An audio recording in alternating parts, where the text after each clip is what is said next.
Hi, and welcome to a Small Medium at Large podcast.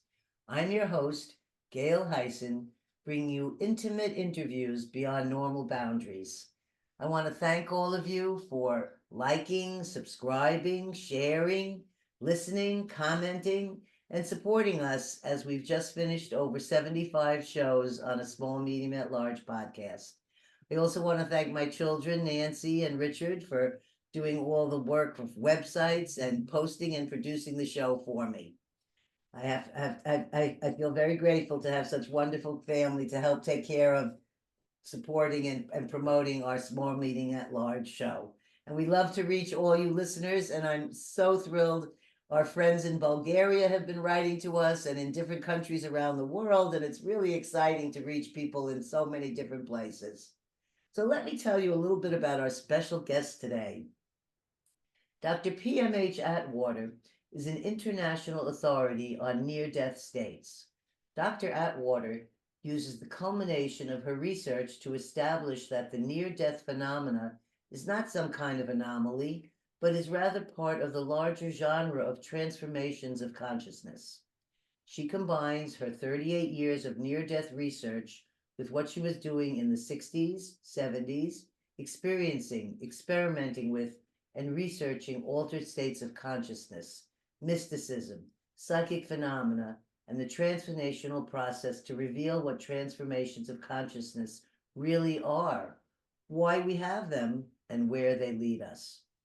This lifetime endeavor covers over 43 years of work involving nearly 7,000 people. Her meticulous and unique protocol gives validity to what she has discovered and verified about the percentage worldwide of people who have undergone near-death experiences. She has lectured at the United Nations and was a guest on TV and radio talk shows such as Sally Jesse Raphael, Larry King Live, Entertainment Tonight, Regis and Kathy Lee, Geraldo, and The Shirley Show in Canada. She was awarded the Lifetime Achievement Award from the National Association of Transpersonal Hypnotherapists and the Outstanding Service Award from IANS, the International Association of Near-Death Studies. P.M.H. Atwater is the author of many books concerning near-death states. The Big Book of Near-Death Experiences was featured in the online version of Newsweek magazine. Near-Death Experiences, The Rest of the Story is her most complete and controversial book yet. Some of her other books are Forever Angels, Children of the New Millennium, and The Complete Idiot's Guide to the Near-Death Experience. Soon to be released, her newest book, Aliens and the Near-Death Experience. Check out her website at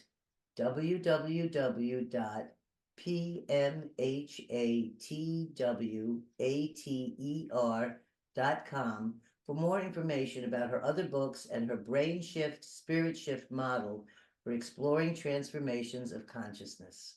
Let's welcome our special guest, Dr. P.M.H. Atwater, here today. Welcome. Oh, So happy to have you here today. you've I got an old resume. Oh yes, I put that all together. I would like to find out. I have so many questions, but the first one I have to say is I have known your name for years from all the different conferences I've attended and things. I've seen your name, and I always thought, was she related to Skip Atwater? You know, because I'm involved with remote viewing, No, I know Skip, but no. and I said, could she be a sister? No, You no. know, so before I get into the personal questions I have, the first personal one I have is, can you explain how you came up with PMH Atwater? I wasn't sure if your name was Pam or if these were initials for a different name for you. And I was wondering if you could share the story, which actually I do know, but our listeners don't, of how you came up with PMH Atwater. Well, my husband and I, um, wasn't an husband then. My dear Terry and I were about to get married, and I wondered what my name should be. You know, what should I call myself? What should my name be after marriage? And I couldn't figure one out at all. 9 days, couldn't figure out a name. So this one particular night, I had a vision like no vision I've ever had. Woke me up from bed. There was this huge, beautiful black screen, and on that screen were these giant, sparkly, block white letters, P period, M period, H period, Atwater. And it so shocked me that I jumped out of bed. And when I did, I was looking at an almost white wall and the colors reversed, right hanging in the air. P period, M period, H period, Atwater. And I go screaming out of the bedroom I was in because I was renting a room from a lovely couple. And I went screaming out of my bedroom, and they met me in the nook in the kitchen. And I sat down and said, "P.M.H, that's got to be the dumbest name I've ever heard. It's a terrible name." And I went on and on and on about how bad it was. And then I caught myself. Wait a minute here. I seem to be cursing the name God gave me. So I shut up. I said, I'm going to, put this in prayer. I prayed about it for, a little over a week or so. And at the end of that time, it felt like I had been born with that name. Mhm. It felt so right. So when Terry and I married, and at that time of marriage, a woman can legally change her name, and so that became my name, either with the periods or without. P.M.H. Atwater or P period M period H period Atwater, didn't matter, just as long as it was P.M.H. Atwater. Well, good thing I did, because in those days, women didn't do this kind of research. Mhm. So, with the name P.M.H. Atwater on my books, everybody thought I was a male, Yes, I and they get accepted my work. it. And my first few books, P.M.H. Atwater, everybody thought, I was a male, and they wrote me according, "Dear Sir," and all this kind of stuff. And I thought to myself, yeah, God knew what God was doing, because that's where the name came from. I didn't invent it. Right. It came from that incredible vision that seemed so stupid at the time, but that was the reason behind it, so that my work could be accepted. Ye Um, I didn't I didn't know, I didn't plan, I didn't have any thought of that, but God did. I think it would be fair to say it came from the divine to be able to give you the power that you need, because there is power behind words and a name. Well, God, the all. Yes. Um, how do you find God? You can't define God. No. God is all power, all essence. So that's what and who named me. I have to say that it's a very, very wonderful, I'm just saying, I have never forgotten your name either. And I never got to meet you, and I didn't know about your books until now. And I feel like, oh my God, I wish I had known this. I had looked into who this name was before, but I never forgot your name. So Well, I've done 44 of them, dear. yes, it's fantastic. You're prolific. And my So latest one that Stanley's in, he came yes. out of the blue, literally came out of the blue and said, "I'd like to do the introduction to your book." And I'm going, "What?" And I was thrilled, absolutely thrilled. Of course, of course. Yes. And so he did, and he didn't realize that some of my work was in Lancet Medical Journal. And he was floored when he found that out. So he checked, sure enough, it is. And so he does the introduction to my latest book, Aliens and the Near Death Experience. This is very, I have I have questions about our book, about your book. But I want to start off first. Always have a question I ask all my guests, and I like to start in the beginning with your childhood, just one or two questions, because I like to see how was there things that happened in your childhood that led you on the path that you are on today? Some people, it didn't really happen till much later in life. Some people say their mother helped guide them on a spiritual path. Everyone has a different story. So I know you weren't P.M.H. Atwater then. You had a different name and you were a child being raised in this family. So I'm wondering, is there anything in your childhood that happened? Were you surrounded by people who were having near death, or was there anything going on at the time? Were you just having a regular, normal, happy childhood? I had 5 fathers and 2 mothers. Oh, So wow. pick which which family setting. Um, I was born, ooh, um, wound up with Norwegians, basically from the Sogne Fjord, Mhm. in the reclaimed deserts of southern Idaho.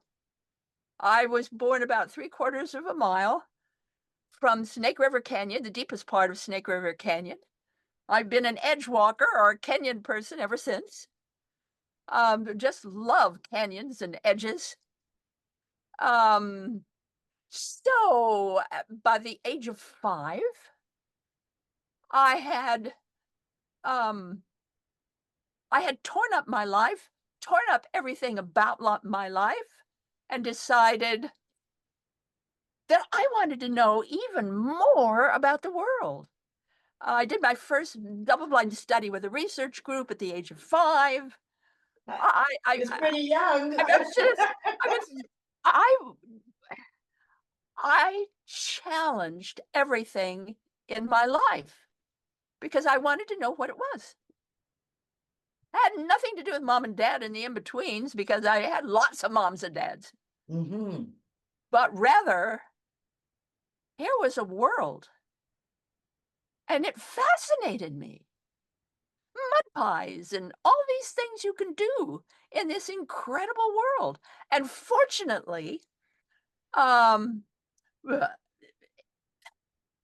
I don't know whether to say my birth mother finally settled down or my Norwegian mother allowed it. I don't know how it happened. I just know that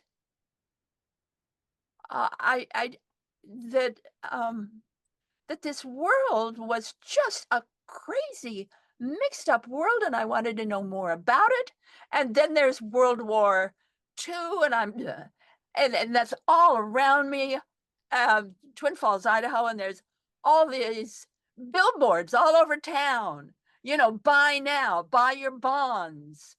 Um, you'd go to the movies on a Saturday morning, and there would be your adventure show for the kids, and then there would be a cartoon, and there would be a Roy Rogers show, and then there would always be the newsreel. And the newsreel, here's Hitler standing in front of the podium, hitting the podium, and all passes by his goose steppers. I called them goose steppers. Hmm. Hitler and his goose steppers. So there was a lot of that in my childhood. Drills, often drills. Uh, And in our little town of Twin Falls, Idaho, here's all these drills. And the drill master would literally come to your door, and there couldn't even be anybody smoking. There had to be no light whatsoever. If you were smoking, you got fined.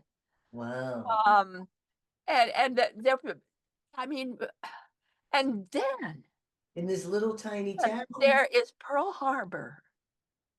And by then, I'm still with the songs, but kind of with mom and dad, or we're kind of with mom, and there are many dads, and there was the bombing of Pearl Harbor.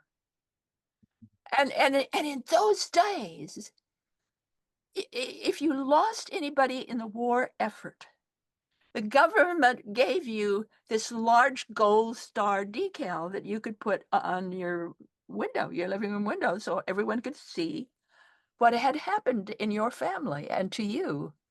And then I walked to the first grade. There was all these gold stars. And Oh, people's went, look, Twin Falls, Idaho, gold stars. And this one, mm, I simply will never forget it. I went by and there were, I can't remember, there's 4 or 5 new gold stars overnight. oh. And I just stood there and sobbed and sobbed and sobbed. I don't remember a single morning in all of first grade that I didn't have to stop my shudders and sobs just to walk in the door of my classroom. Mhm. And then, come to find out, I was born with synesthesia. Well, I didn't know that. That was my next Nobody else knew question. that. Yes, Whoa, I synesthesia. never heard of that till I listened to this. Speak Ah, about this. Can you tell it's our in the audience? limbic system of the brain, Right. and you see things differently than other people do. So everything to me was literal, and right now and right there, and that bothered my teacher. Mhm. So I had to spend most of the first grade on a tall stool in front of the class wearing a conical hat that said dunce on it, as an example of a bad child who told lies. Fortunately, one of the good things my mother did for me was she came to the school and had it out with the principal, and that there was nothing wrong with me and I should stay in school because he was going to kick me out. And by the end of the first grade, I decided that all adults are stupid and I'm never going to be one when I grow up. Very smart.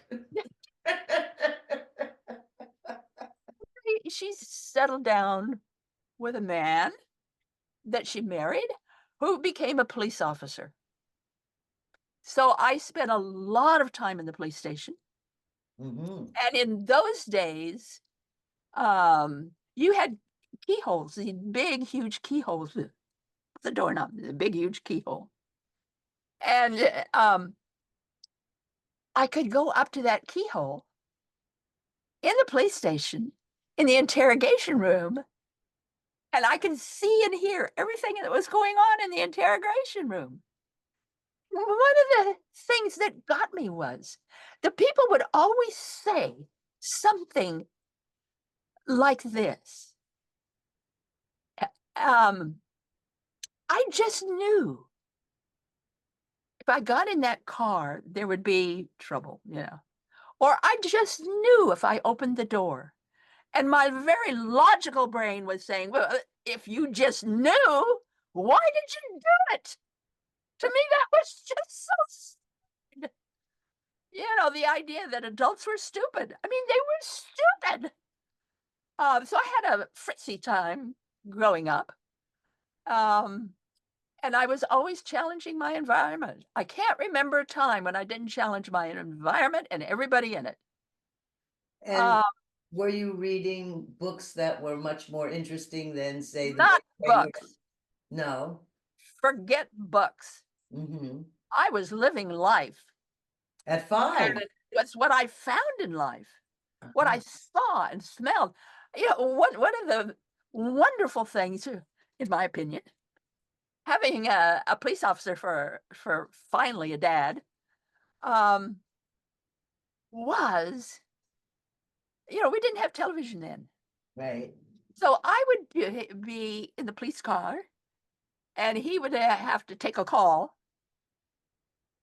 And my job was, I, I, um,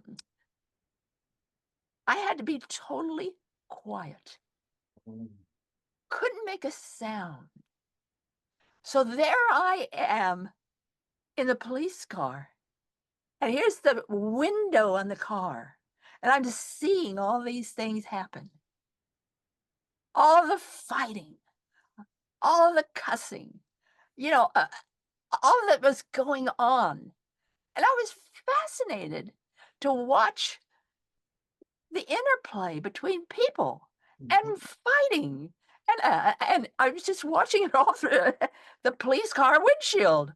Yeah, and a couple of times when I was in the car, when I wanted to go home early or late, I'd walk to the police station from the schools, and I would wait until Dad got a coffee break, and then he'd take me home.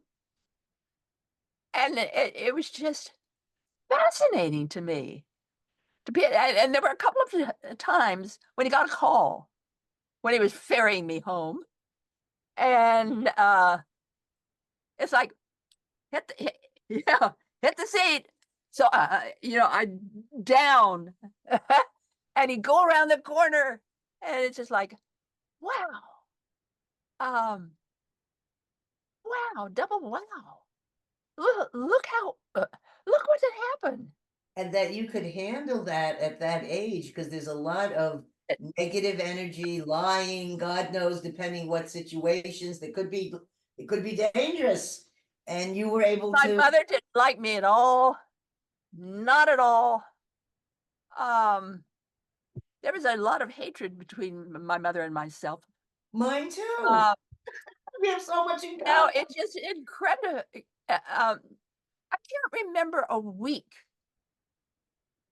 in all of my time with mother when I wasn't either cursed or damned or blamed for something in her life. And she would use words that I'd have to later on go go to a dictionary and find out what they meant because I didn't know what the word was. Um, and I loved the songs, but my mother I had no love for. And Mhm, that's one of the things that I learned in my near-death experiences. I learned to forgive and love my mother. mhm. And in the later days of her life, I would call her up, maybe she's still back in Idaho, but I'm now in Virginia. And I'd call her up maybe um once a week. I sometimes twice a week, but I'd try once a week. And she never said hello in her life. So she goes into this spiel of everything that's wrong with the world and how terrible the world is, and on and on and on and on. And when she was through, I would always say, "Thank you, Mom. I love you." And 2 years after she died, I came to realize that there really was forgiveness between us, Mhm. and that I really could love this woman, and not only could I did. And so I can honestly say I love my mother. I really loved her and love her still. She was a beautiful woman. She was a fantastic woman. And I feel privileged to have had a woman like her in my life. It was just, I it was, it was a blessing. It was I a real blessing. understand that in such a deep way, because my mother gave me away when I was born, so I went from the hospital Oh, into a shoebox and was given to my father's wife. And my father and her took off to go have their gallivanting affair and left me in a shoebox with the wife. So I didn't know that the wife wasn't my mother for 18 years or 17 years or something, and always wondered why we hated each other so much. And of course, what she woman lived wants to life like raise, I did. why do you want to raise somebody else's kid that's your husband's, whatever, so when all the truth came out and I understood, and there was the years of forgivingness, and she just passed away a year ago at 96. Wow. And all she could say to me was what a wonderful person I had been to her, and how thankful she was I was her daughter. love that had never existed when we grew up together. That kind of a healing is so powerful and beautiful. And I Yeah. love her to this moment. I loved caring for her while she was dying. I loved being there for her in whichever way I could. We never went together as personalities too much, but we had a nice deep healing together that really, Oh, like this is yours, so good. it's a, and I also think though that those people that treated us the way they did is also the reason why we are who we are today. And so I only think of it when I look at the past as it was all the traumas and things that went on were all the things that made the positive person I am. So I'm Yeah. always grateful for everything that happened. I never look back and say, oh, I wished I had a different life, or No, I don't either. No, no, no, no. yes. Glad I had the life I had. Yes. So It was let me, screwy, but it was good. yes, mine was unconventional. So I have so many questions for you. I Me want to move too. on now I want to talk about, I think it's very funny. Both of us are married to African American men, you and I. Hey. Yes, and we both have experienced, but I'm not sure, that's why I want to talk about this, either near death experience or out of body. I have a question about that. But Oh, before, lots of those. yeah, before we go to about the two different things, I want you to talk about what happened to you in 1977, the same year it happened to me. And were they NDEs? How were they different? Pardon me, but Is your book, The Many Lives and Deaths of P.M.H. Atwater, a way for you to heal from your own NDEs? everybody's got to get the book. I think I must get it as well. Yep, yep, yep, yep, Yes, yep. I'm glad you held it up. So I'll do it again. There it yes, is. oh, a little higher, beautiful. So now, Edgewalker. yes, so tell us about, you said 3 times you were near death, and I'd love if you could share what happened to you. All And 3 times I died. I yeah, wasn't near death. I died. oh, you did die. Yeah. Oh, so could you explain what happened? That would be 1969 when I was raped. Uh-huh. Oh, me too. Oh, God, we have so much in common. Can't take it. I was, I was raped by a man with I a was gun to raped. my head. I was raped and became pregnant, Ah, miscarried, uh-huh. and it was because of the miscarriages that I died. Oh, The first death was January 2, 1977. The second one was January 4, 2 days later. And the third one was March 29. And then later that fall, I had 3 major relapses. So 1977 was not exactly my year. wait, I so had in to 60, relearn wait, how to 69, crawl, wait, how to 69, stand. in 69 you were raped, Yes, and then you became pregnant, right. And I and miscarried. you miscarried, but you didn't have a near death then. It was until 77 that it happened? Well, all of that was very late, Oh, okay. 69. Okay. And then, getting myself mixed up, it couldn't be 60. It would have had to have been 76.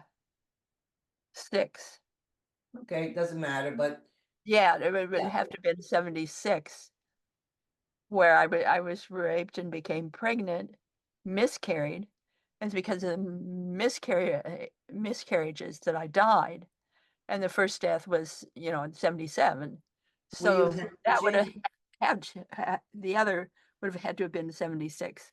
Sorry. So were Uh, you hemorrhaging? Is that what happened at the miscarriage that you nearly died? Were you hemorrhaging, or was there loss oh, of I did a lot of that later on. Yeah. uh-huh. Um, when I could finally get to a doctor, um, the first doctor I went to was crazy. I mean, the guy was an idiot. Because when I walked into his office, well, I say walked. I don't know how I got into his office. His head nurse saw me and ushered me right in. And he saw in my folder that I could not take the shot he gave me, but he gave it to me anyway. He Right. gave me a shot in the right thigh vein and sent me home. Did not send me to the hospital, sent me home. And that's my first death was then, and it was January 2. And that's Idaho. That's Boise, Idaho. So we're Mhm. talking cold, we're talking ice, we're talking snow. And how I ever got to his office to begin with, I have no idea. And how I got home again, I also have no idea. And went to sleep. Now, bear in mind that I'm a cop's kid. Mhm. We lived outside of town, Twin Falls. So all of the cops in that particular station would use the field outside my window for gunnery range. Oh. And I had never heard a single one. So I never heard all of the shots going on all the time from the police officers out the field outside my window. So it's not at all unusual that that I would want to just go to bed. And I did. I propped up some pillows as high as I could because I was bleeding, and went to sleep. I mean, for me, that's normal. And went to sleep. And woke up with a feeling and the great need to go to the bathroom, which I did. And when I was in the bathroom, I collapsed. Mhm. And when I collapsed, the body went down. Me, myself, as I know myself to be, went up. Wow. And I went up to the light in the bathroom. The light bulb and the fixture, that's where I was. Mhm. And I kept looking around in the air, and there was all these blobs, and they were kind of dark and funny looking all over the air, everywhere. And the more I thought, the more of them there were. And this confused me. Um, and I can remember screaming, and that scream went out of me, and I swear it went out through the corridors of time. And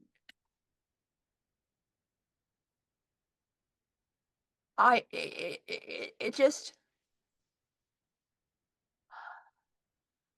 my body then started to register as my body. And it was like a cord snapped. And I went back into I was thrown back into my body, back to my toes and feet. I fit back into my body. And I remember looking down, and there were blood everywhere. And there was this funny little thing in the toilet. I'm sure that was the baby.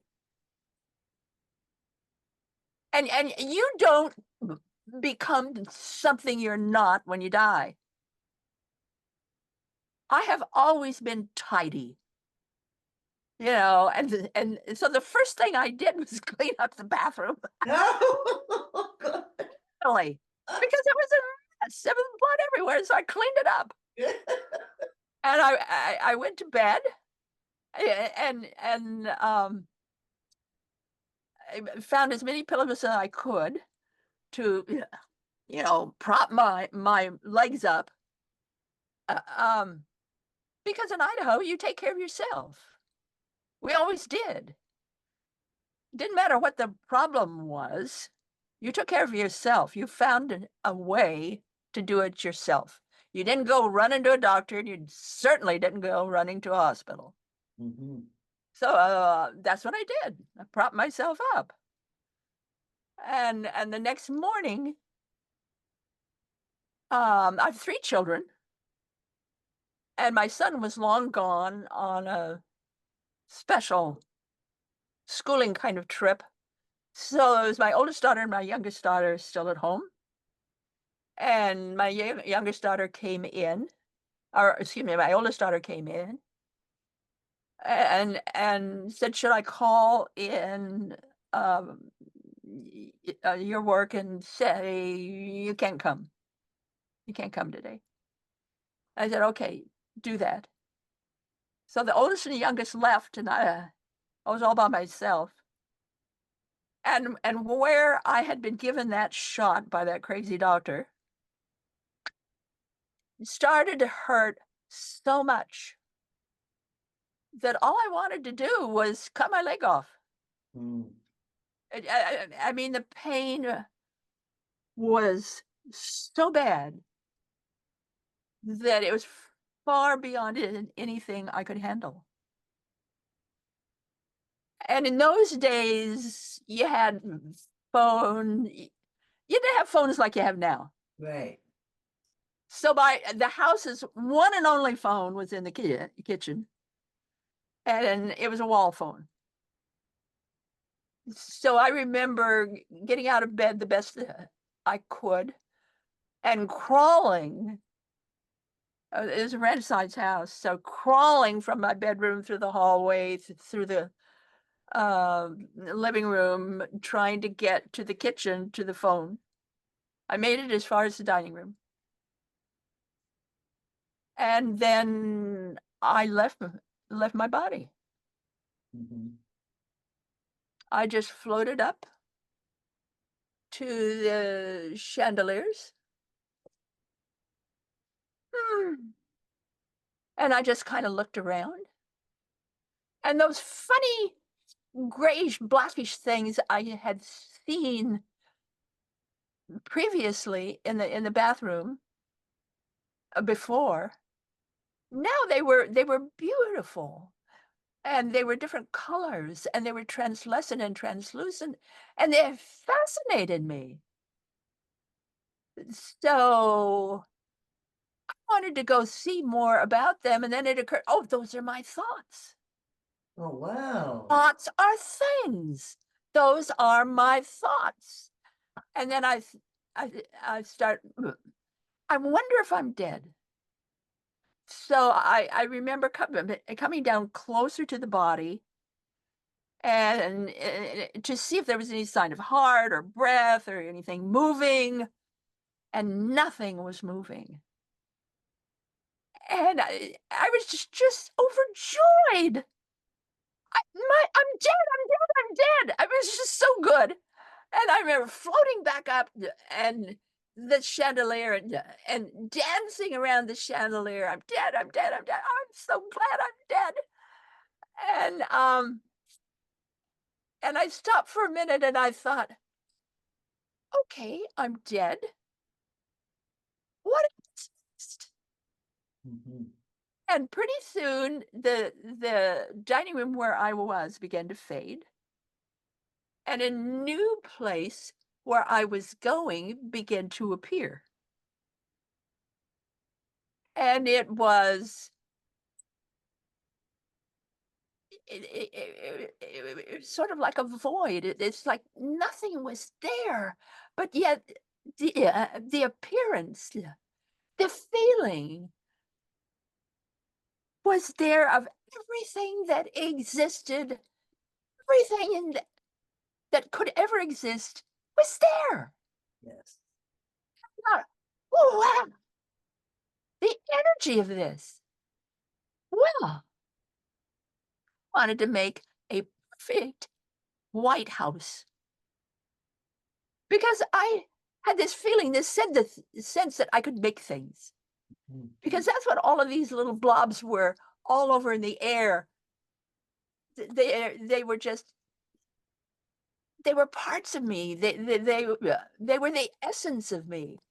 So I said, okay, I'm going to make a house, and it has to be white, and it's going to be like a beautiful white, and has a front porch and pillars and 3 steps going up. It has a brass knob, and so I designed the house, and it kind of ached a little bit in doing it. It's like I was using parts of me I hadn't used before.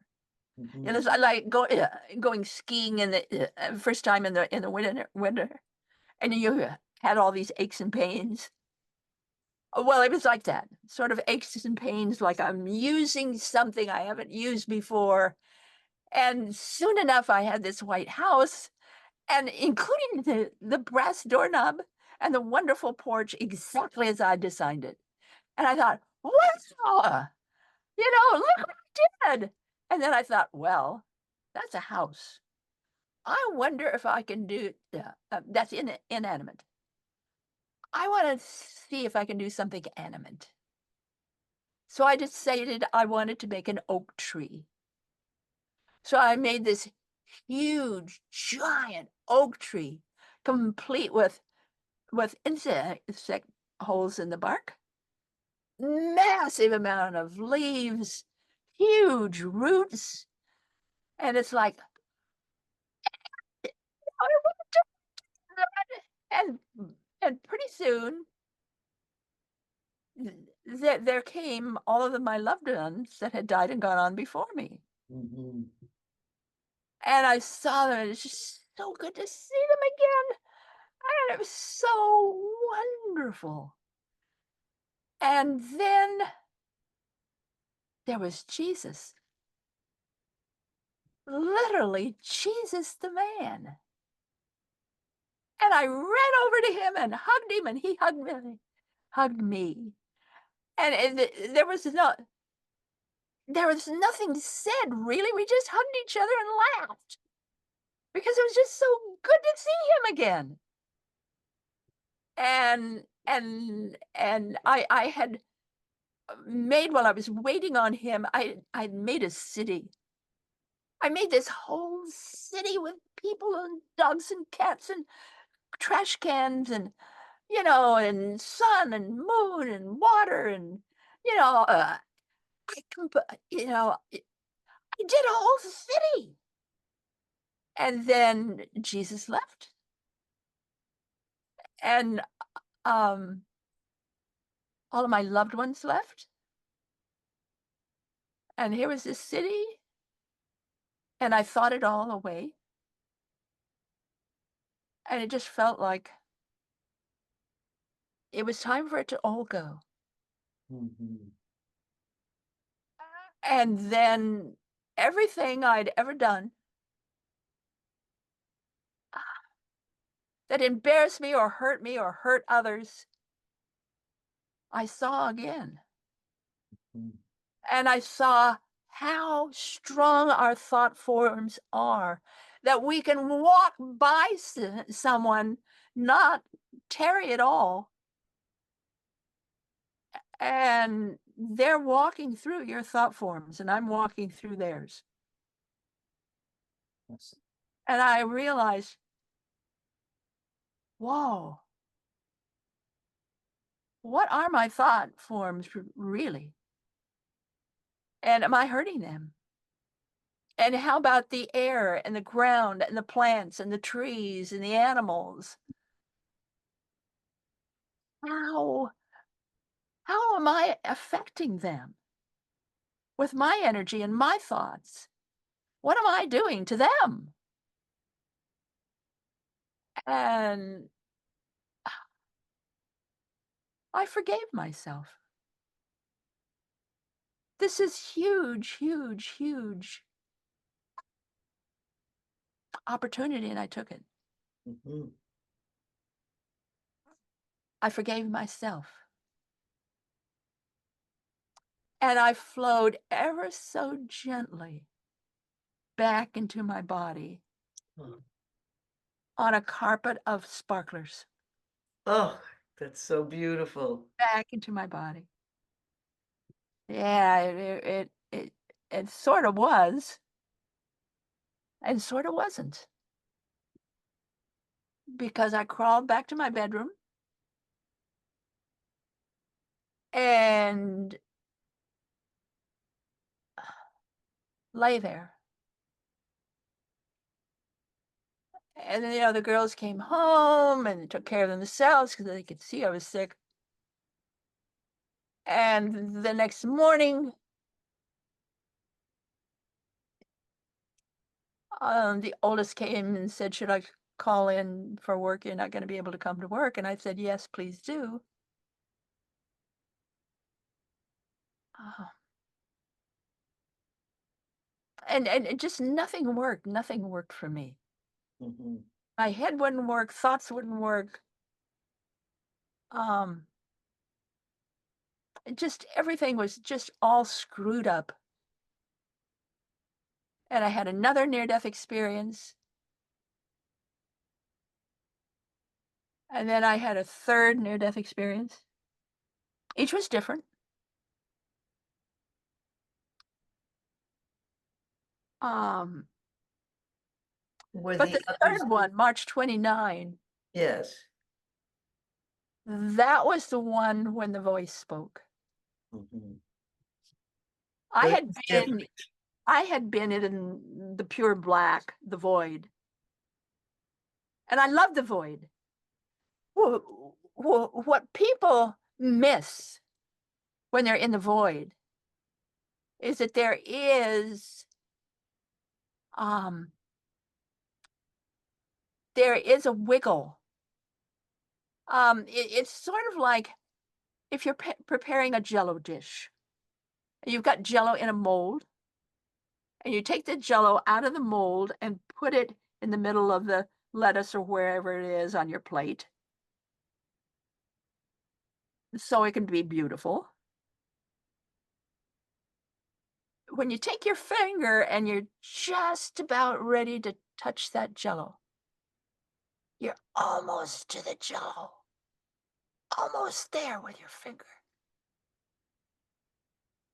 And you feel that little bit of a wiggle, just a little bit of a wiggle. Something's there. That's the void. The void is that non-place where everything that has ever existed, everything that ever will exist, is there. And in that space,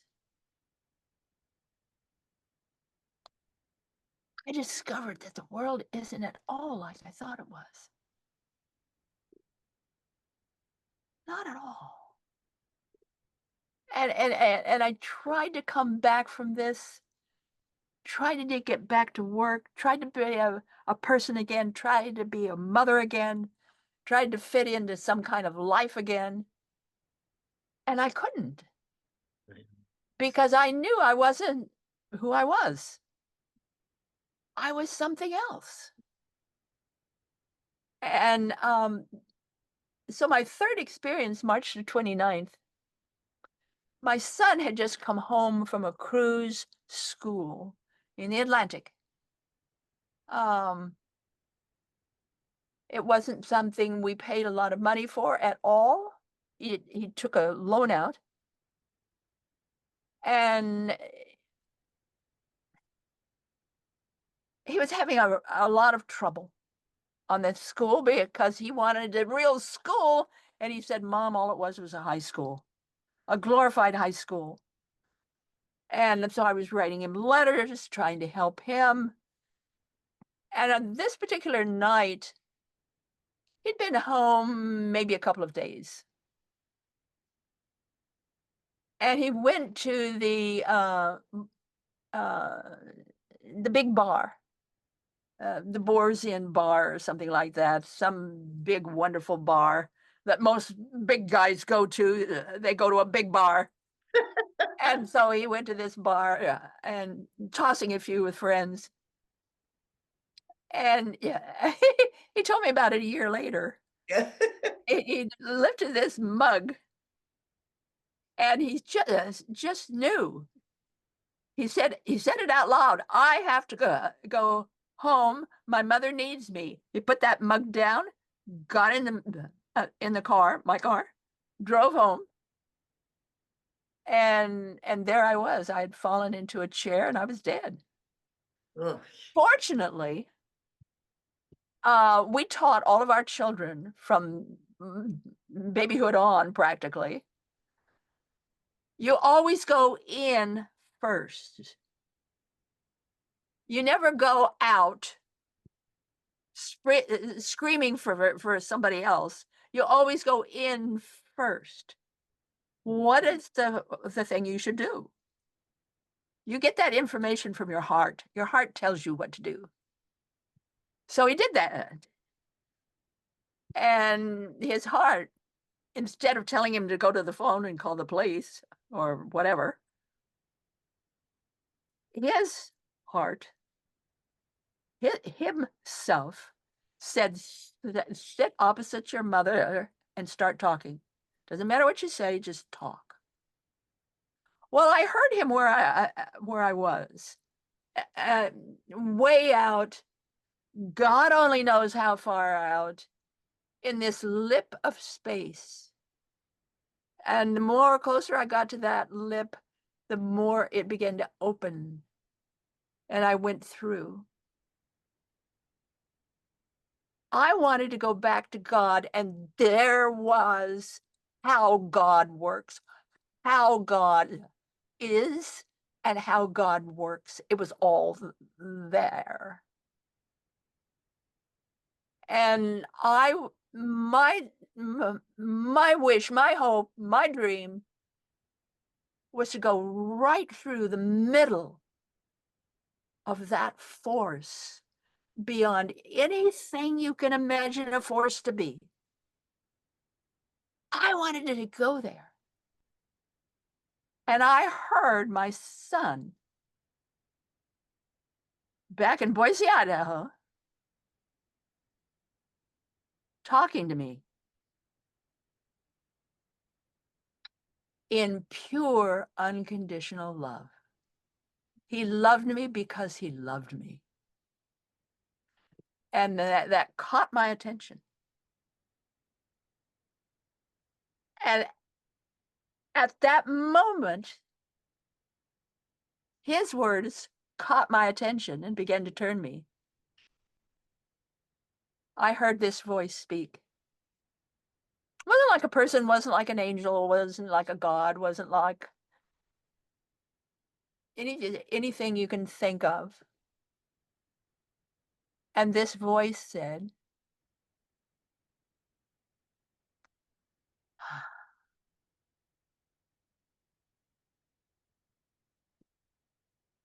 test revelation.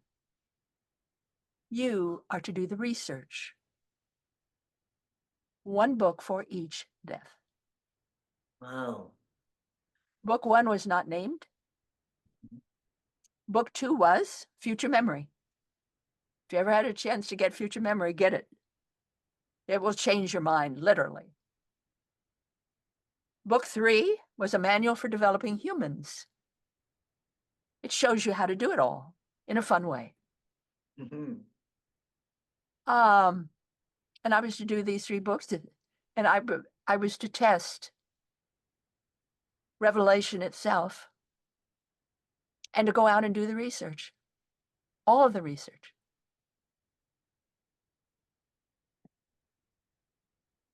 And I did. My son joined the Marines. No, excuse me, the Coast Guard. My son joined the Coast Guard. And my oldest daughter became a draftsperson in an architectural firm. The youngest chose to go live with her dad. And I bought a house. I had just sold a house I just bought, cash out.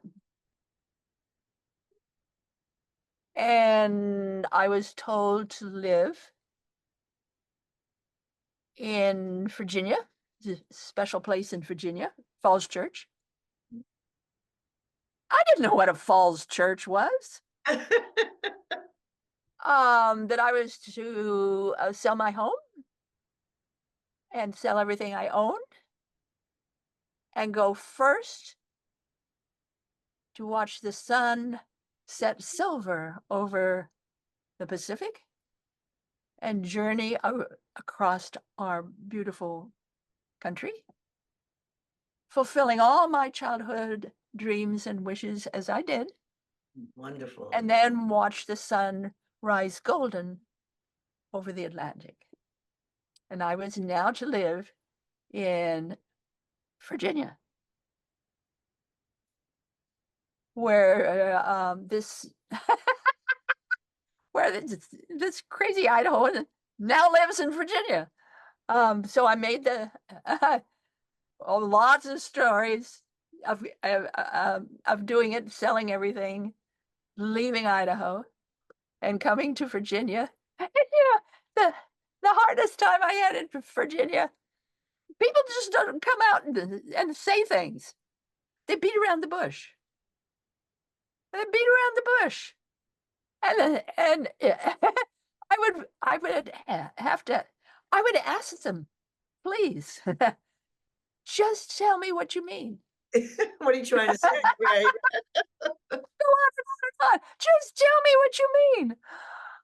So that was an adventure, living in Washington, D.C. and Northern Virginia for an Idahoan.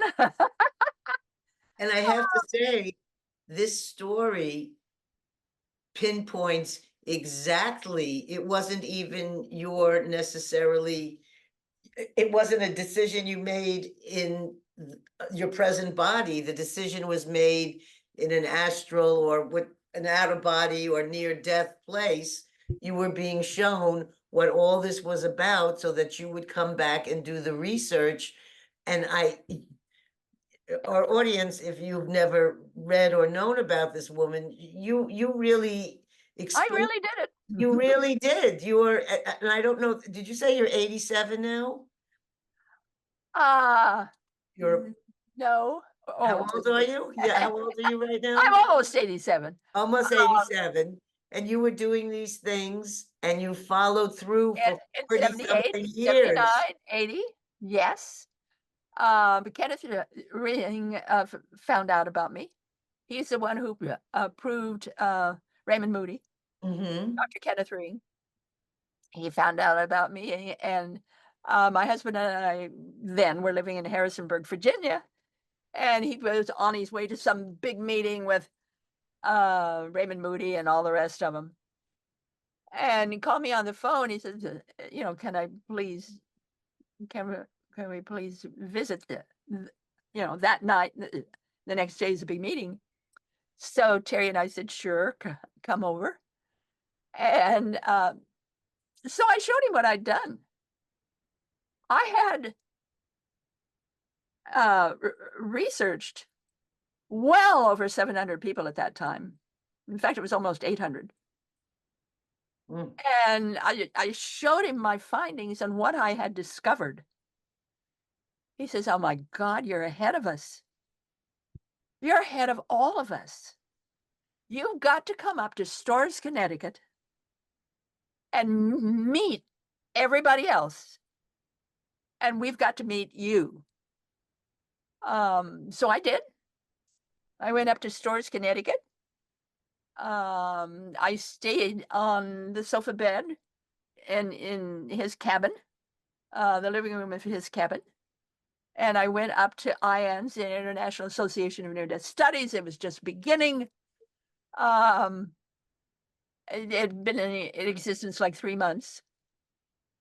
And I read all of their files and everything, and I compared their files with my files. And in other words, I designed another questionnaire we could set out.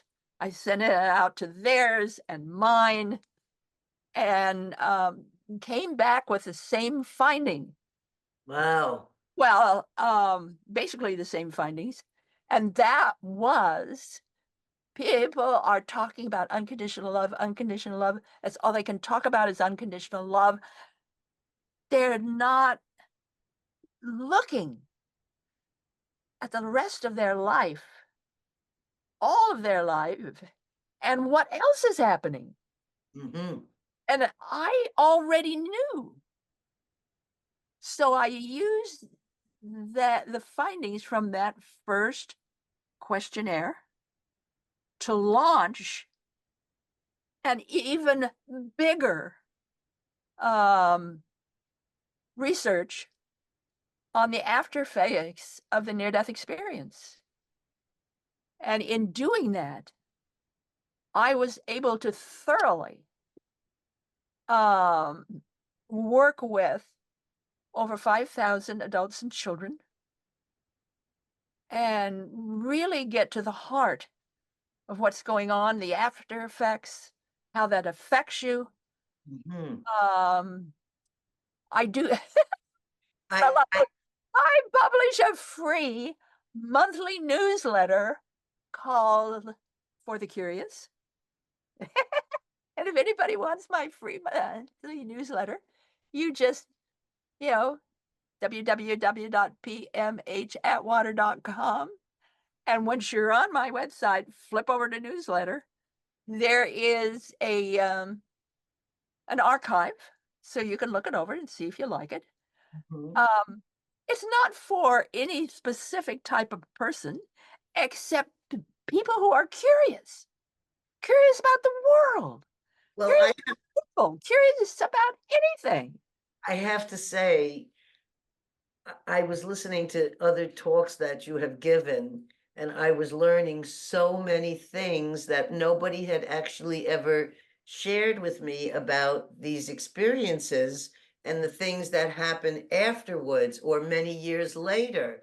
And so Yeah, I was listening it to you yesterday. I was like, I can't believe I've waited this long to find this woman because she has answers about things I've experienced, and I never even thought about some of these avenues.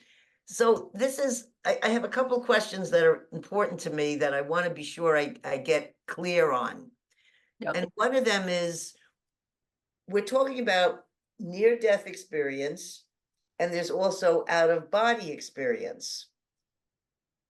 Is there a place that they meet, or is it a partial? I'm trying to figure out what I experienced in 1977 when when I had this I was told I was in death's doorway by the hospital, but my whole experience was out of body. And until I gave birth 13 years later, I didn't realize that giving birth, you don't experience the smell of flowers everywhere, and music is there in the air, and there's beautiful lights shining, and it's this amazing, gorgeous experience as you're going through birth. After I had that experience and known that I'd been in death's door, I'm still now curious after I listened to the shows of yours, did I die or was I just in the doorway? Because it's not like my heart stopped, but I could not speak, or I could see everyone in the hospital doing all these things, and it was an emergency in intensive care. And the next day, the doctor said, you were in the woods. We didn't think you'd make it. And his in the woods meant, I believe, you were dying. I didn't know, because I had this positive, beautiful thing happening, that I thought only that, oh, the baby's going to be born, everything's going to be great. But that's not what the other people were experiencing. And I'm wondering to this day now, is this the reason my first child has a lot of anxiety and panic attacks? And maybe she should be looking into regression or something to find out, because we went through this birth death thing together. I think it might have affected her in a certain way that she's never, or I, looked into what has, and until I listened to your show about how babies are affected when they're giving, I had no idea. I mean, I know that there's the things about your birth can traumatize you, but this we were specifically talking about being in near death. And I'm just saying, I was so happy to hear all these things you had to say about this. And I want to know, so, and after when you were talking about the effects of these things, this after death thing, I understood so much of what was happening to me later now after listening to yours, because I was 21 when that happened. I wasn't looking for spiritual answers or what was it. I just wanted my daughter to be born and healthy and that I would survive and that, I mean, that's, and I never doubted that anything like that would be any different. It all seemed like, I didn't think we were at any risk. I didn't think, because I wasn't in my body. I was in this above beautiful place.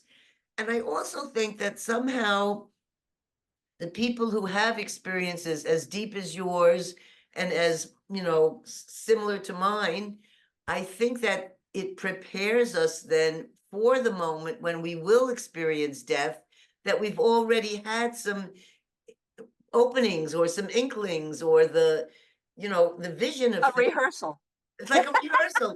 When my dad was dying and we were laying there next to him, my mother, brother, and I, and my brother and mother were not into spiritual things like I was at all. We all saw the same invisible moment happening where his arms were reaching up and we could see that he was seeing the people who had passed on. And we all looked at each other and said, "Did you see that?"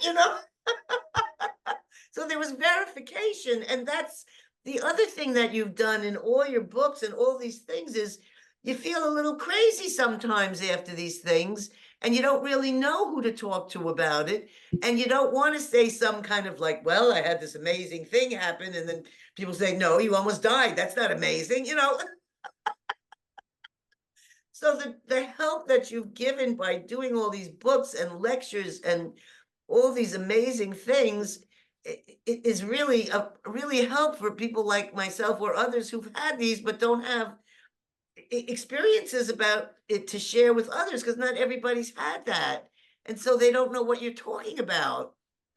Well, I'm wondering, is this the same? Is NDE and OBE, are they kind of working together, or or are they two completely separate experiences? Or I know I can travel, I've traveled astrally, so I know I've had out of body things. I've had this intense Kundalini experiences where I travel and I see temples and gold and lights and all kinds of things that I can't explain. But I come back with the feelings like you're saying of being in the presence or light of energy that's resonates with such a love and beauty that when you come back here, it's like, so now what am I supposed to do? After I was just at that place. So what with this work with A near-death experience yes. is something that happens when you have died, but yet you're still seeing and hearing and very much part of the world. Mm-hmm. Or you nearly died. You can either die or nearly die and still have this kind of experience that you're moving into another world, a greater world, a higher world, or somehow your world expands. Doesn't end, it expands.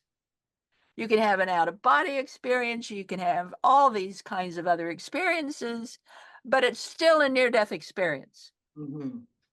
You have gone through death, or almost. You maybe had surgery, or you've given birth, but somehow, some way, your body has gone through trauma. immense trauma, and all kinds of things can occur because of that. You can leave your body, you can see loved ones on the other side, including a pet, your favorite dog. All kinds of things can occur. Or you can be frightened. Some people have hellish experiences. Not everybody has a heavenly experience. Mm. You can have all kinds of experiences that occur.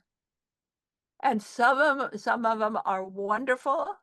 Some of them are not wonderful, but they're still near-death experiences because they happen at that time of death where you did die or you nearly died, and your world then opened up to something bigger and better and beyond. Very often, people who have near-death experiences, when they are having heart trouble, and they're in the hospital and they've had a heart attack or something very similar to a heart attack. Very often they will see other things going on in their hospital room. Maybe they'll walk up and down the hall and see other people there. This one particular man saw his nurse take out his false teeth and put him in a particular drawer in a particular place. And when he came to, he told the nurse about it. He told her where his teeth were and what drawer. This is another nurse. She went exactly. His teeth were there. Exactly. A near-death experience can encounter and include all kinds of other experiences. But it's called near death because it happens at a time when you are either dead, dying, or near death. Now, certainly, in other times of life, other places of life, we can have out-of-body experiences. We can have all kinds of experiences, and we often do.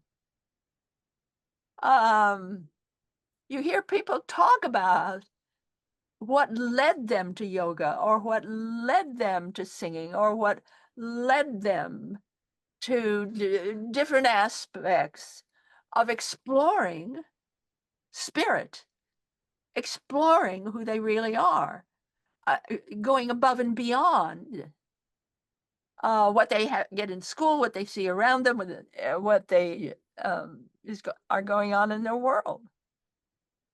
But that's not a near-death experience. Near-death has to do with the death itself. Are you dying or close to death? Did you die? Many of them will come to in the morgue, scare all the morgue personnel. Oh yeah, I heard a few of those stories. Yeah. Found them in the bag, and all of a sudden the bag starts moving. It's like, oops. Near-death experiences can happen when, like this one fellow late at night, he gets out of his car, walks up ahead because it looks like there's another car up ahead of him that needs him, or he's about to get hit by yet another car, and none of that happens because none of it was there. Our human body our human psyche, our human mind is far greater and more capable than any of us can ever imagine. Our mind, our brain, our sense of essence. There's all kinds of names of events and exercises and worlds that we can enter. And I mean, that's what an artist does. That's what a singer does. That's what all kinds of moms and pops and their kids do. And yet we don't talk about it because we're scared or we've been told, you know, that's not part of life. Well, it is part of life. Mhm. All of these other kind of experiences are part of life. I mean, maybe you're taking a walk in the woods and all of a sudden the woods are in you and you are in the woods and you can hear them and you can hear them talking to you. Or, you can be part of a huge windstorm. Winds are over 100 miles an hour. And you see beyond the wind. And you see beyond the force of the wind. And you realize how much more there is to life than what and who you are. Right. You know, Yeah. how can we ever describe all of the things we are and all of the things we can be and all of the things we can experience? We have millions of books that try that, and millions of singers and people who try that. Well, Just know that we are beyond anything and everything we could ever experience, and that is wonderful. well, I feel very complete about my answers of wanting to know about NDEs. So what I would like to do, because this is really what we were supposed to do, but I needed to talk to you about those things first, is I'd love to talk about your soon to be released newest book, Aliens and the Near Death Experience. Ooh. And I do have a question about it at some point, which had emailed you. And I was wondering if you can share a little bit about will the book be out this year? And whether is there, and well, there's possibly, it's at the publishers now, you're done with your work. And were you able to share with us a little bit about either what inspired you to write this book or whether you think that aliens and the near death Well, what experience I are can tell you, together? dear, is that voice that spoke to me March 29, 1977, Mhm. spoke to me again last year. Oh, That voice. And that voice said there was another project for me to do. amazing. And I went, it was like 3:15 in the morning. And I'm screaming, no! My first project lasted 44 years. No, no. You're only going to be 87. You got another 20 years to go here. Ah, no, I'm not going to do it. And I came to realize that I must. Mhm. So I said, okay. And I was shown what that book was. And that's all the more reason why I didn't want to do it. Because it covers areas I don't I don't want I don't want known. Right. Because I'm not interested in it. Mm-hmm.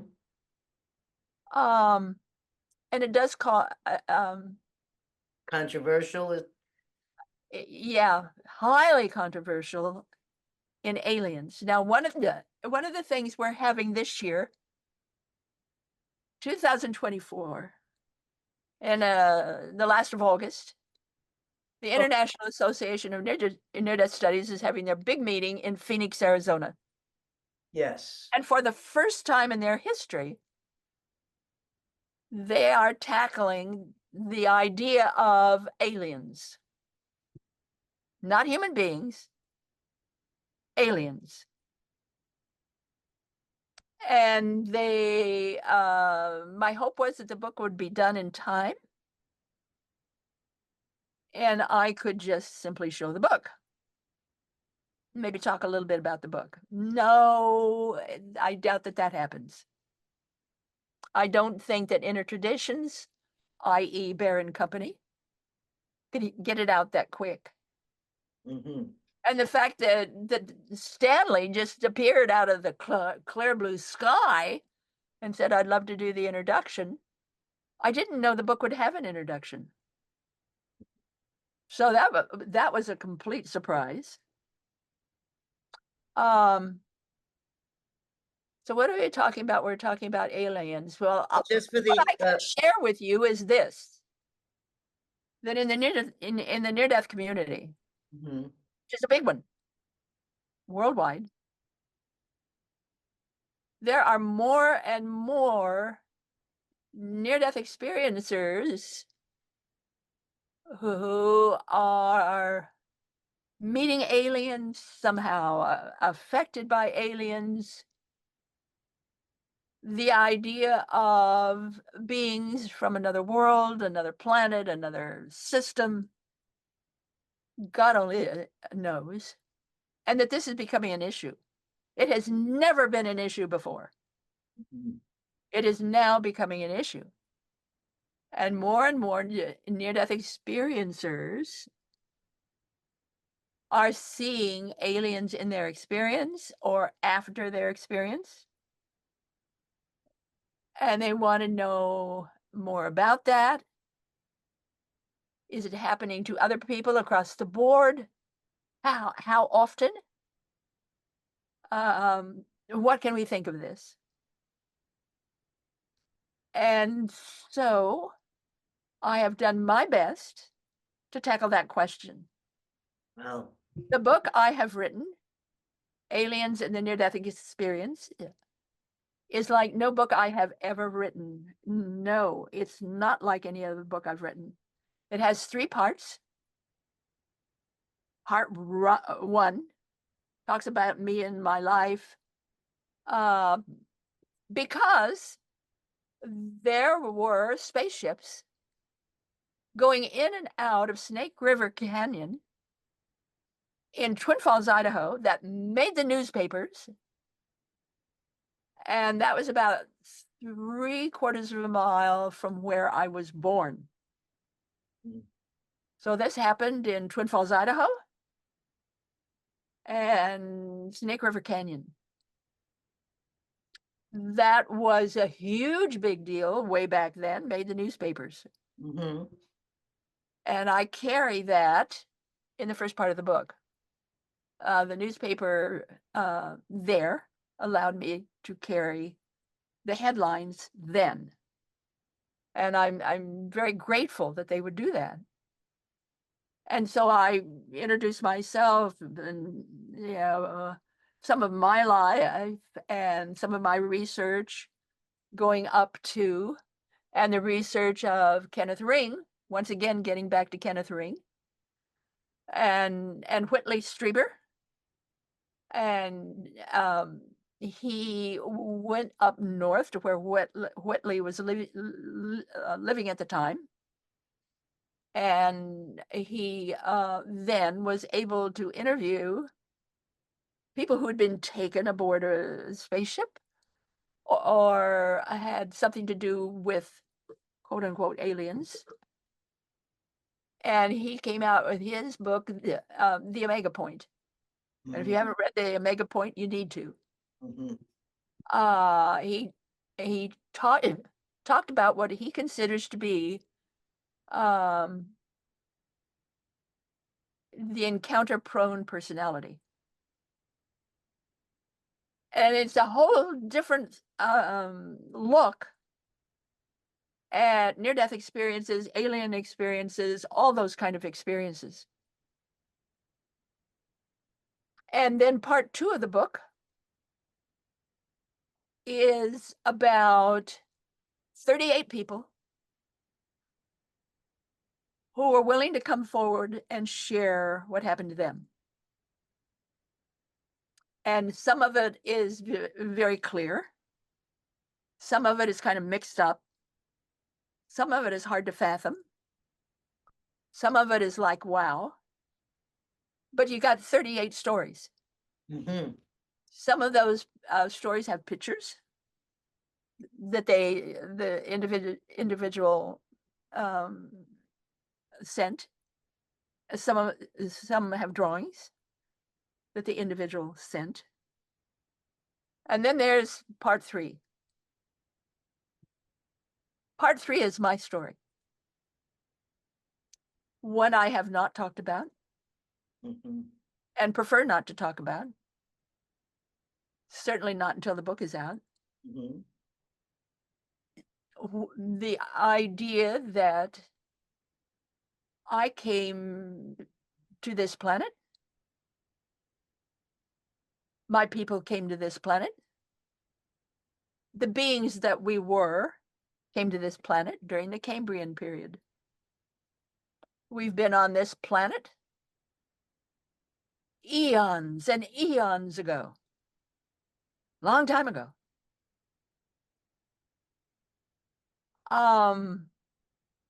And there's a whole different other way of looking at aliens. I submitted to hypnotherapy, and it wasn't really that thorough, but it was recorded, and that recording, the written part of that recording, is in the book. It's in part 3. I didn't at all put my memories or what the world was like where I came from. Hinted a few things, but that's all. Didn't go into that life as I would have preferred to, because it didn't feel right. What felt right was to simply share to the point that I could from that hypnotic session. My husband, Terry, knows about this, knew about it from the beginning. The being that I was then, Arrakis. That's his name. It is an it. It is not male or female. Mhm. Neither one. It's a whole different way of looking at life and where it came from.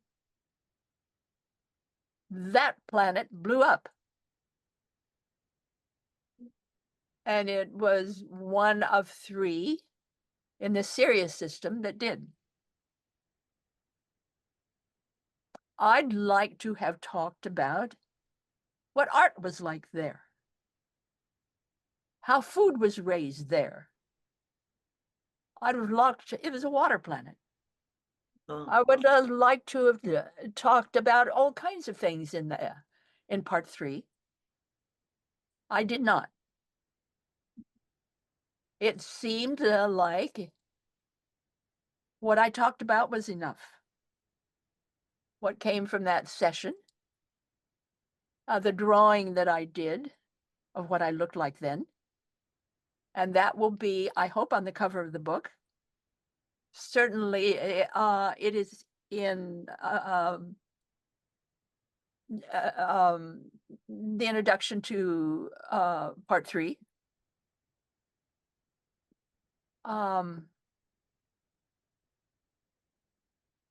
Know that at no time did I ever plan on writing a book like this. Gotcha. This was not part of anything I ever wanted to do, and would not have done it had I not had that visitation last year. I have no idea who this voice is that came to me twice in my life. People talk about voices and they talk about all these kinds of things. No, it's not that kind of voice. It's not a guide, a guardian, or an angel, or forget about that stuff. Although those are all wonderful. This voice is not like that. And it does not fit in that kind of genre. And my willingness to finally allow that to be known came from a lot of screaming. No, I didn't want to do it. But also, I don't want to be interviewed about it. I don't want the notoriety that can come from that. So how that will be handled, I do not know. All I know is that book needed to be written, had to be written, and it represents, to some degree, where this kind of information and information knowingness is coming from. That there's more. We thought near-death experiences, we've sort of handled the field. Right. No, the That was field good. is enlarging. And I've been told that the people in Phoenix can hardly wait, because I guess there's a lot of them there who have faced this kind of issue. And it's starting to pop up all over the world. And there's a lot of fear with it. This idea of the reptilians and what can happen with those nasty people or beings. There's just a lot of stuff out there. And I don't want to be part of that stuff. But what I do want is to be very clear about what happened to me and why I walked away from it. And I walked away from it in fire. I burned myself up at the time. I wanted no part of that.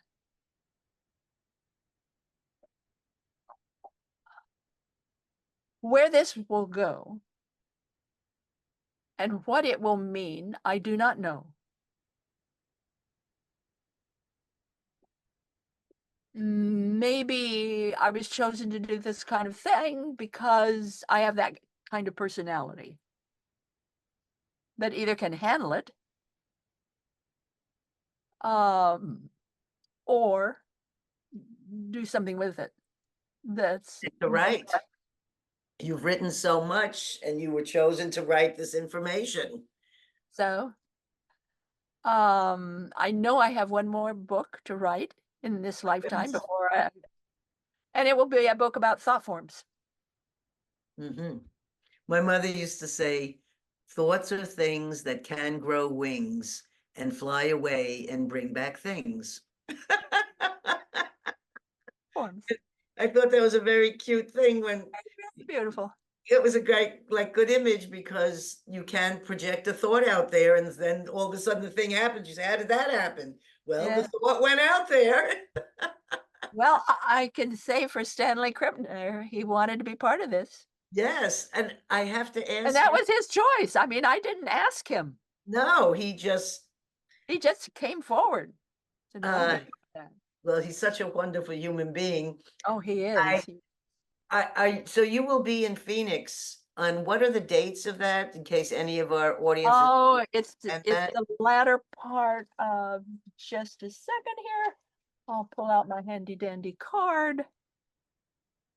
You go to conference.iands.org, O-R-G. It is happening August 28 through September 1 in Phoenix, Arizona. It is the Big IANDS Conference, IANDS, an International Association of Near-Death Studies.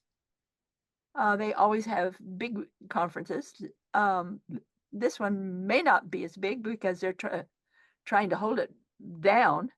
It's going to be held at the Sheridan Grand at Wild Horse Pass in Phoenix. In Phoenix. Yes, just contact conference at IANDS, well, not at, conference dot IANDS dot ORG. Gee, before I forget, I had one question about when these different stories or the 38 people you interviewed, um, I have very mixed feelings about this also. And I've had a lot of guests that have talked about different encounters and interactions, whether it's UFO or AFPs or aliens or what they've discovered. And I have an unusual exposure to some of this craziness because when I was 7, we had a friend of the family that was a someone my mother and father were interested in because they were into being vegans and health, and they were also there, so they met them. And they showed me pictures, and he told me how he'd been taken away in a ship and he'd gone off in a flying saucer, and this man had shown me all these things, and I was only 7, but you never forget that.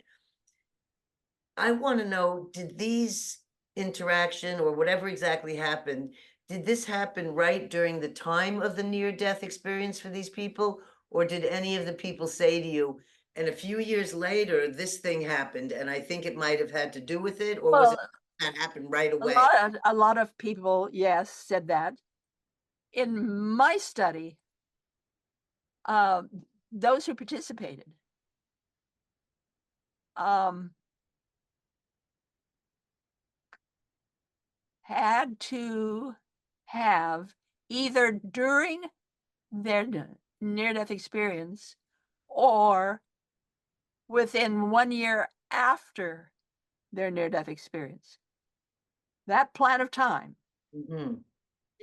you know, from the near-death experience to 1 year afterwards, somehow during that time frame, had to have seen or somehow been affected by an alien being or something alien, like an Mhm. alien being. And these 38 people signed their name. They had to sign their name. Yes, Their full name, of course, is not in the book. right. Um, it's like number 2 David or whatever. Mm-hmm. Um, so we've got 38 cases. They are very different. And you're gonna be scratching your head on some of them. But that's good. That's okay.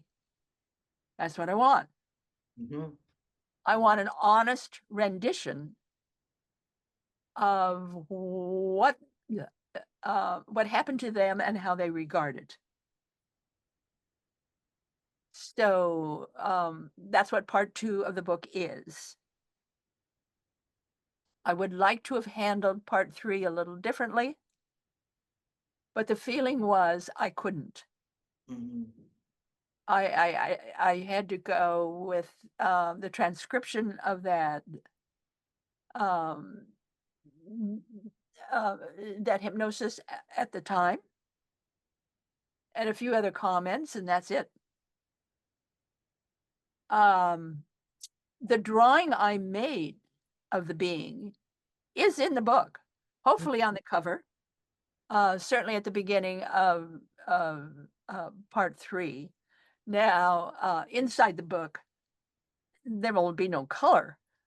Outside the book, I have asked Inner Traditions to be sure that the color version is there and that you actually see. Um, so you see what it looked like. Well, I think your timing on this is exactly where it should be, because there seems to be so much interest and so many things going More. on and so much crazy conspiracy stuff. I mean, I think there's a combination of actual things and factual things and crazy things. So to be able to have a clear thought or book to explain some of this, I hope it's done in time for your conference, because they really should push for that to be that way. If it's supposed to be, it will. I'm hoping the best for you on that. I and that, you're going out on a limb by doing this kind of a book, but you're doing it after this point in your life where you've done your 45 years of research. You've claimed yourself being a woman and in the field. There's Well, nothing part of my to work is worry in about. the medical journal, for heaven's sake. Right. You've accomplished so much, and you have a wonderful sense of humor and a great laugh. And I think that's the laughter that, I mean, your skin for us, for our guests who are not on the podcast, the woman has the most beautiful, clear skin. You wouldn't believe that she could be in her 80s. I thought she was in her Not early in, 70s. I, you know, You're timeless. 7 till September. Well, you and Stan will have birthdays near each other. You're September, he's October. So I guess I'm going to have to start to wind us down here, but I really could keep talking to you forever and ever. I wanted to share a couple of words of wisdom that you spoke that I thought were so beautiful. And one was, love is the self-givingness of spirit, and eternity is our home. That when I heard that from your voice, that resonated. Eternity is your home. I felt so good when I heard that, that I felt like, oh yeah, there it is. That's my home. I just thought it was a beautiful way to say something like that. And I just wanted to thank you for those words. Well, And I can do one more. okay, You want me to? yes, I've got it all written down here. okay. This is what I've learned from 44 years of working. Facing my attackers and talking with them works wonders and solves most of the problems between us. Plus, it saves everyone a lot of money. What my attackers have done, they did out of fear. Fear that I would not credit their work and honor their sacrifices. Any new idea or unique method finding is an automatic flag for attack. No one wants a newcomer messing up their theories. A long walk on the dark side is good for you. It keeps you humble and helps you find different ways to accomplish what you want to do. Your attackers are the best gift God could ever give you, for they keep you honest and enable you to learn what you need to know about yourself. Bless what hurts, That's just your soul trying to catch your attention. Bless the peace that follows listening to your soul. Love is the base of existence itself. Joy or lack of it, the driver. From this simple equation, all results. That's a beautiful, beautiful closure for our talk. I want to thank you so much for being here today with me. And I also want to thank Stanley Krippner, who Oh, continues to bring the most amazing people into ah, my life. dear Stanley. He's just a special magical being. And it's just, we used to live 45 minutes away from each other. Wow, lucky you. Yeah, so I could bring food to him, we could visit, but now he's moved a few hours away. He's about 3.5 hours, so we have to email more. But I I just feel blessed to have him in my life and feel blessed that he's brought so many amazing people like you that I hope our listeners have enjoyed as much as I have today, because you're just a fountain of wisdom. So I want to thank you. Just please hang on, don't go away. Is there anything else you needed to say before I end our show? Because that was pretty beautiful what you just did.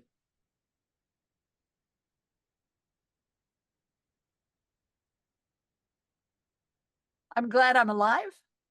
Yes, I'm glad that I have lived through what I have lived through. And more to come. very exciting. We'll see. Yes, And I'm married to the most wonderful man in the world. 44 years. 44 years of marriage. When we met, we were married 6 weeks later after we met. And that was 44 years ago.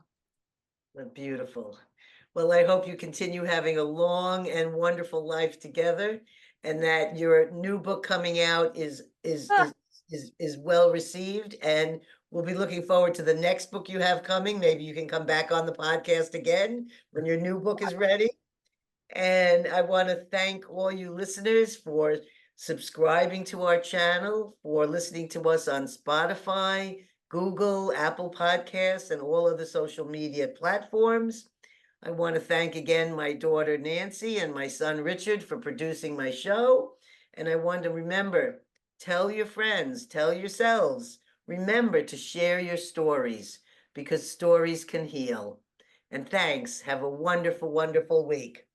Bye. bye. Bye-bye. Don't leave. Okay, wait a sec. Ooh.